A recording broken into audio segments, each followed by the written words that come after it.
Hello dear student, स्वागत है आपका आप ही के चैनल तपस्या विद विक्रांत पे। तो जैसा कि आप लोगों ने अपने पिछले लेक्चर में अगर आपने देखा होगा तो आपको पता होगा कि हमने रियल नंबर यूक्लिड विधि पे बात किया था और कुछ क्वेश्चन को देखे थे जो आप लोगों के सीधे बोर्ड एग्जाम में देखने को मिलेगा।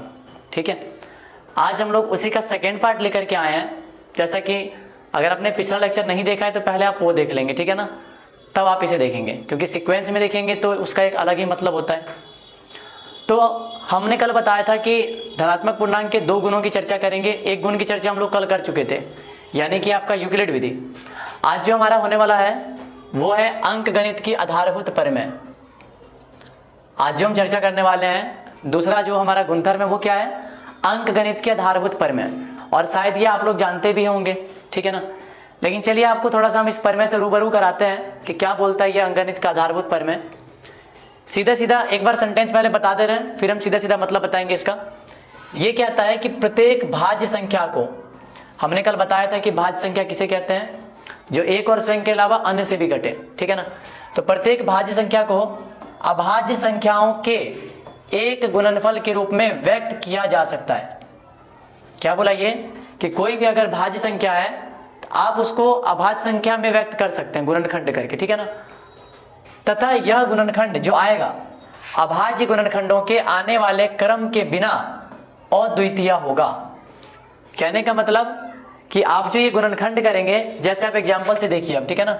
मान लीजिए हमने एक एग्जाम्पल लिखा शानदार सा, और हमने बोला कि चलिए ये 12 है, ठीक है ना, और ये 12 क्या है, ये एक अभाज्य, ये हमारा भाज्य संख्या है ये, क्योंकि 12 जो है 1 से भी कट रहा है, 2 से भी कट रहा है, 3 से भी कट रहा है, 4 से भी कट रहा है, 6 से भी कट रहा है और 12 से भी कट रहा है, ठीक है ना। तो कहने का मतलब ये एक और स्वयं के अलावा और भी बहुत सारे नंबर से कट रहा है, इसलिए ये भाज्य है। तो हम इस भाज्य को अभाज्य के रूप में व्यक्त कर सकते हैं, ठीक है ना। कैसे, तो अगर आप 12 का एलसीएम लेंगे तो देखिए आप लोग को क्या सब मिलेगा। 2 से कट करेंगे तो 6 आएगा, फिर 2 से कट करेंगे तो 3 आएगा, फिर 2 से कट करेंगे तो सॉरी अब तो 2 से कट होगा ही नहीं है, अब ये 3 से कट होगा ना एक बार में। तो क्या क्या आया आपके पास में, 2 आया, फिर 2 आया और फिर क्या आया, 3 आया। तो वही बात क्या आ रहा है बच्चे ये कि अंकगणित का आधारभूत प्रमेय जो है क्या बताता है कि आप प्रत्येक भाज्य संख्या को अभाज्य संख्या के रूप में व्यक्त कर सकते हैं, ठीक है ना। और इस एप्लीकेशन के मदद से हम लोग जो है क्या क्या निकाल सकते हैं, जो हम लोग को देखना है, हम इसकी मदद से अपना HCF निकालेंगे। एक HCF निकालने का तरीका हम लोगों ने पिछले वीडियो में बताया आप लोग को। सेकेंड हम लोग इसी से क्या निकालेंगे, LCM निकालेंगे, ठीक है ना। तो देखते हैं हम लोग कि किस प्रकार हमारा जो ये अंकगणित का आधारभूत प्रमेय है हमारे क्वेश्चन को आसानी से सॉल्व कर पाता है। तो चलिए हम इसके लिए अब क्वेश्चन से हम आपको डायरेक्ट बताते हैं, और सारा आपके क्लास में चर्चा किया गया होगा। शॉर्ट रिवीजन के थ्रू हम लोग क्वेश्चन को ज़्यादा डील करेंगे, ठीक है ना। चलते हैं हम लोग अपने क्वेश्चन की तरफ। आइए बच्चे, तो हम लोग अब एक क्वेश्चन देखते हैं कि अपने आप इस अंकगणित आधारभूत का प्रमेय कैसे आप यूज करते हैं इसका, ठीक है ना। पहले आप इसको नहीं, पहले आप मेरा एक क्वेश्चन देखिए, बेसिक सा क्वेश्चन हम आप लोग को बता रहे हैं एग्जाम्पल के थ्रू। जैसे मान लीजिए हमने एक एग्जाम्पल लिखा 124, ठीक है ना, और अब हमें क्या करना है, इसे इसका गुणनखंड करना है। आपसे ये भी क्वेश्चन पूछा जाता है कि इसका अभाज्य गुणनखंड करें, ठीक है, क्या करें, इसका अभाज्य गुणनखंड। तो आखिर हम इसका अभाज्य गुणनखंड कैसे करेंगे, अभाज्य गुणनखंड, और ये ठहरा पहले से ही भाज्य संख्या, तो हम भाज्य को अभाज्य के रूप में लिख सकते हैं, ठीक है ना। कैसे लिखेंगे बताइए। चलिए इसको हम क्या करते हैं, पहले अपने छोटे वाले नंबर से काटते हैं, 2 से 6 बार में और ये 2 बार में, 62 आ गया। फिर 2 से काटेंगे 3 बार में और ये 1 बार में। अब ये 31 किसी से नहीं कटेगा, ठीक है ना। तो ये जो 124 का हमने गुणनखंड किया है, क्या सब आ गया, ये 124 का गुणनखंड मिलने करने पर हमें मिला आपको 2 गुने 2 गुने 31। और यहाँ पर अगर हम देखें तो 2 कितनी बार आ रहा है, 2 आपको 2 बार आ रहा है, तो इसको हम लिख सकते हैं 2 का पावर 2 गुने 31, तो एक ही बार है। आपसे एक ऑब्जेक्टिव क्वेश्चन इस प्रकार भी पूछ लिया जाता है कि इसके अभाज्य गुणनखंड में 2 का घात कितना है ये बताएं, और ये आपके एग्जाम में आया हुआ भी ऑब्जेक्टिव में, ठीक है ना। कुछ भी क्वेश्चन रह सकता है, वो बोलेगा बताइए कि इसमें 2 का घात कितना है।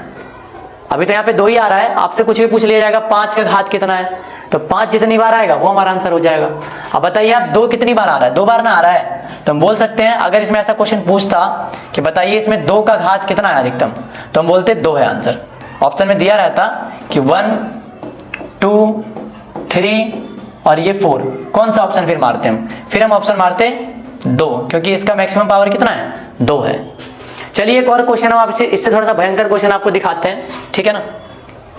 देखिए ध्यान से, आपके डिस्प्ले पर क्वेश्चन दिख रहा होगा, और नहीं दिख रहा है तो हम उसको शॉर्ट थोड़ा सा कर दे रहे हैं, जूम आपको करके दिखा दे रहे हैं क्वेश्चन हमारा क्या है, ठीक है।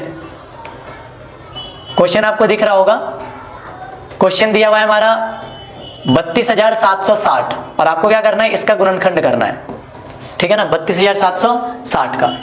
तो चलिए अगर हम इसका गुणनखंड करें तो देखते हैं क्या क्या सा वो नंबर आता है, गुणनखंड करने के बाद ही पता चलेगा। तो पहले तो हम 2 से ही काटेंगे ना, 2 से काटिए इसको, तो 16 बार में ये जाएगा, फिर 2 3 6 और ये हो गया 16, 2 8 16 और ये 0, ये काटने आप लोगों को आता होगा। फिर 2 से देखिए हम 16 को काट रहे हैं, 2 8 16, फिर 2 से 3 में लगाएंगे तो 2 एकम 2 और ये 18 हो जाएगा, 2 नंबर 18, फिर ये 0, फिर आप 2 से लगाइए, 2 चौके 8, 1 में नहीं लगाएगा तो 19 में लगाने से पहले एक 0 लगाएंगे हम, फिर 2 नंबर 18 और ये 2 पंचे 10। चलिए अब तो 2 से नहीं लगाएगा क्योंकि इसका यूनिट डिजिट पर 2 से कटने वाला कोई अंक नहीं है, ठीक है ना। अब हम 2 से नहीं लगाएंगे, तो क्या ये 3 से कटेगा? तो देखिए 3 से काटने का एक तरीका होता है, कैसे पहचानेंगे कि 3 से ये कटेगा कि नहीं कटेगा। तो आप लोग को 3 के लिए क्या करना है ना, उसको जोड़ के देख लेना, जोड़ करके, है ना।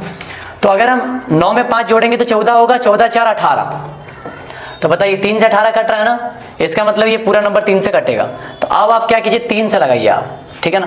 3 एकम 3, ये 10 हो जाएगा, 1 ले लिया तो 3 3 9, फिर ये 19 हो जाएगा, 3 छक्के 18 और ये हो जाएगा 15, 3 पंचे 15। फिर से देखते हैं 3 से लाएगा या नहीं लाएगा, जोड़ के देखिए 6 5 11, 11 3 14 और 1 15, और 3 कान में 15 तो आता ही है। फिर से 3 से लगाइए आप, तो 3 चौका आ जाएगा ये 12 और 16 हो गया, ये 3 पंचे 15, फिर ये 15 हो गया, 3 पंचे 15, ठीक है। फिर देखते हैं 3 से लाएगा नहीं लाएगा, 5 5 10 4 14, 3 कान में अब 14 तो नहीं आता है। अब आप 5 से लगाइए क्योंकि इसका यूनिट डिजिट कितना है, 5 है। तो चलिए हम 5 से लगाते हैं, 5 नमा 45 और 5 एकम 5। अब तो ये 5 से भी नहीं लगाएगा अब ये, अब हम इसको क्या करेंगे, 5 से नहीं लगाएगा तब आगे चलिए आप, ठीक है ना।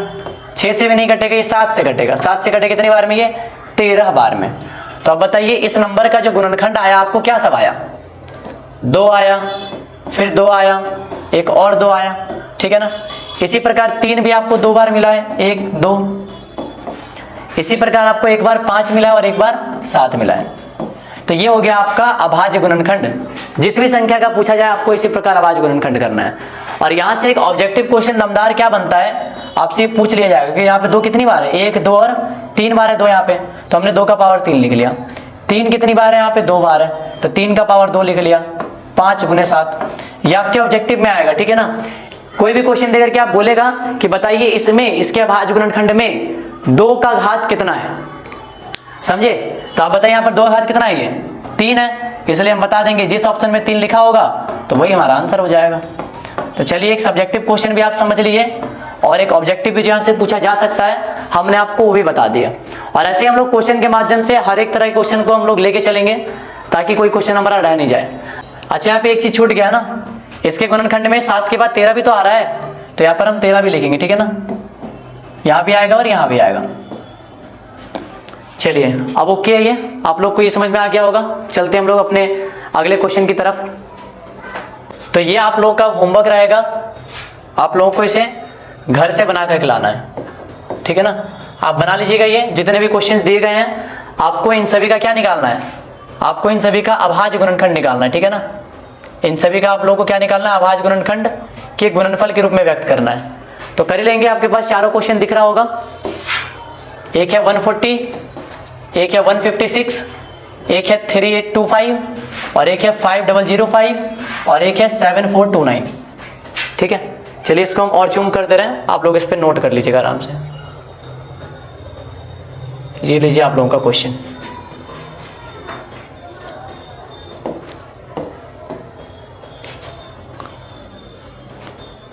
ठीक है। ये आप लोग का क्वेश्चन है, नोट कर लीजिए, आप लोग इसको बना लीजिएगा।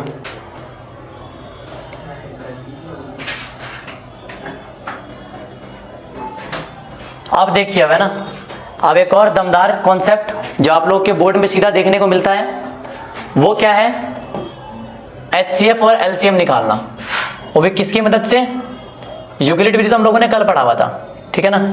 किसकी मदद से निकालना है हम लोग को, अब इस बार हमें निकालना है अभाज्य गुणनखंड की मदद से, HCF और LCM। तो चलिए हम लोगों ने अभी अभी अभाज्य गुणनखंड करना सीखा, अब हम ये समझेंगे कि कैसे अभाज्य गुणनखंड करके हम HCF और LCM दोनों फाइंड आउट कर सकते हैं, ठीक है ना। तो आप लोगों को हमने अभाज्य गुणनखंड करना सिखाया है अभी अभी। तो देखिए आप लोग के पास नंबर दिया गया, एक है 6 और एक है 20। तो सबसे पहले आप लोग को क्या करना है, 6 और 20 दोनों का अभाज्य गुणनखंड कर लेना, ठीक है ना।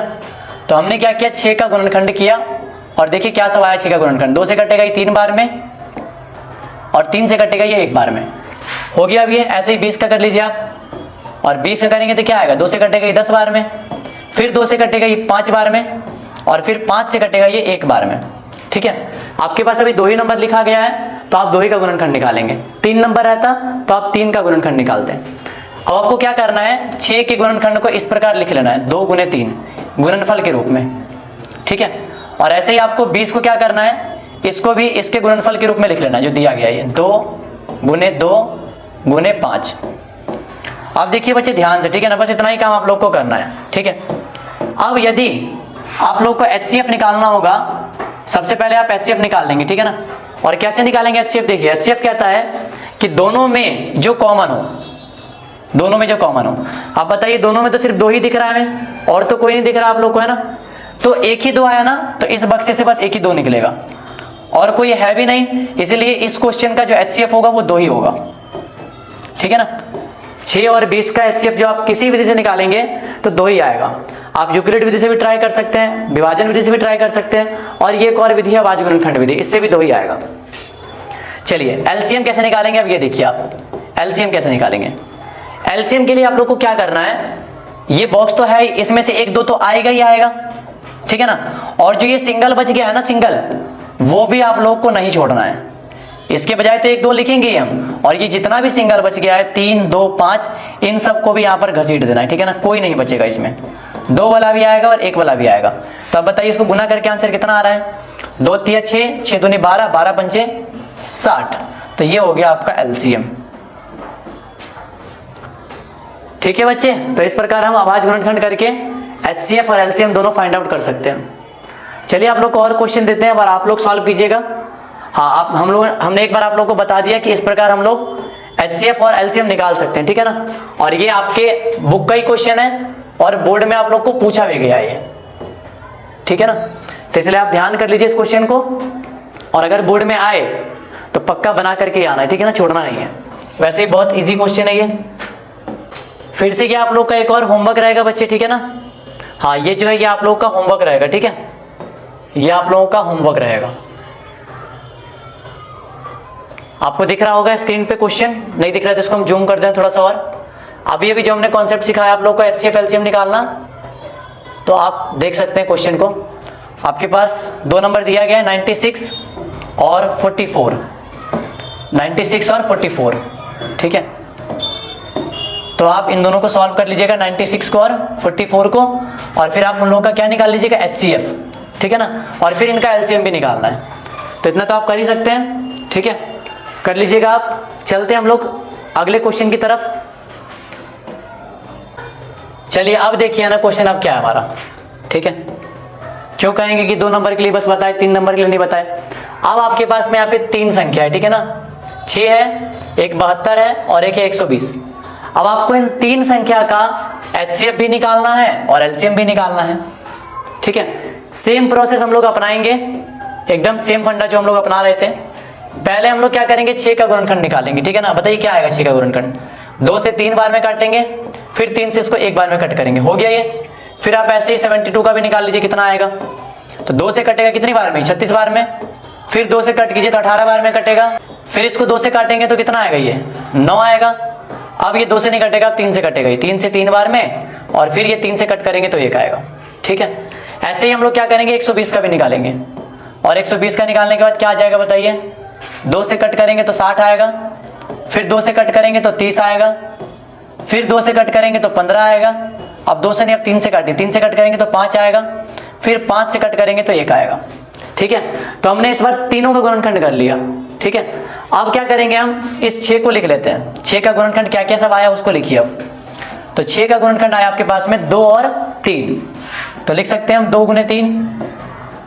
ऐसे ही 72 का गुणनखंड क्या सब आया है, लिखिए जो गुणनखंड आया 72 का। 1 या 2, कितनी बार 2 है, 1 2 3 बार, तो 3 बार हम 2 लिख लेंगे। फिर हमारा 2 बार 3 भी है, तो 2 बार आप 3 को भी लिख लीजिए। ठीक है, इतना तक। अब फिर क्या करेंगे, हम 120 का भी लिख लेंगे ऐसे ही सेम। तो 120 का भी क्या आ जाएगा बताइए, 2 कितनी बार है, 1 2 और 3 बार है। 2 हमारा कितनी बार है, 3 बार है। फिर हमारा 3 है, फिर हमारा 5 है, 3 है और 5 है।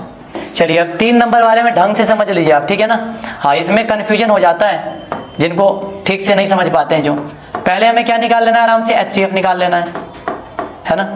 और HCF क्या बोलता है, अगर 2 नंबर है तो आपको दोनों में कॉमन लेना है, और यदि 3 नंबर है तो आपको तीनों में कॉमन लेना है।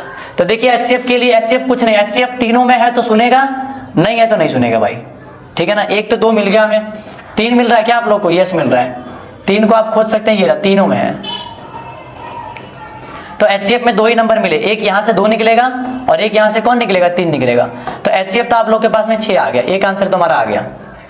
ठीक है, और यदि हम लोग को LCM भी निकालना है तो हम क्या करेंगे, पहले तो भाई जो 3 वाला है उसको तो लिख ही लीजिए आप, 2 और 3 को। जो 3 वाला है उसको तो आप लिख ही लीजिए, ठीक है ना। अब इसमें कुछ ऐसे प्रजाति भी होंगे जो 2 ही में सिर्फ आ रहे होंगे, अभी तक तो ये तीनों में आ रहे थे। अब कुछ ऐसे प्राणी भी इसमें छिपे हैं जो सिर्फ 2 ही में आ रहे हैं। जैसे देखिए कौन कौन से आपको 2 में दिख रहे हैं, हमको तो ये दिख रहा है जो 2 ही में आ रहे हैं बस, एक ये 2 है और एक ये 2 है, और तो कोई नहीं है। तो इसके बजाय भी एक और 2 लिख लेंगे हम, और इसके बजाय भी एक और 2 लिख लेंगे हम। ठीक है ना, 3 वाला भी हो गया, 2 वाला भी हो गया। अब बच गए सिंगल प्राणी जो किसी में नहीं होंगे। तो देखिए ये 3 अकेला, 5 अकेला, तो एक 3 आ जाएगा और एक क्या आ जाएगा, 5 आ जाएगा।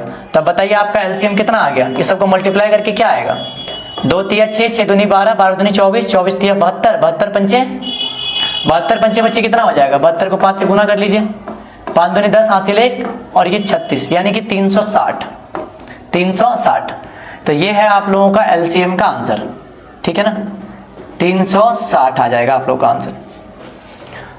तो चलिए, हमें उम्मीद है कि आप लोग अब 2 नंबर का भी सीख गए होंगे LCM HCF निकालना, और आप लोगों को 3 नंबर वाला भी अब आ गया होगा। बस यहाँ पे आप ध्यान रखिएगा, 3 के बजाय भी 1 लिखेंगे, 2 के बजाय भी 1 लिखेंगे, और जो सिंगल है उसके बजाय तो हमको 1 लिखना ही है।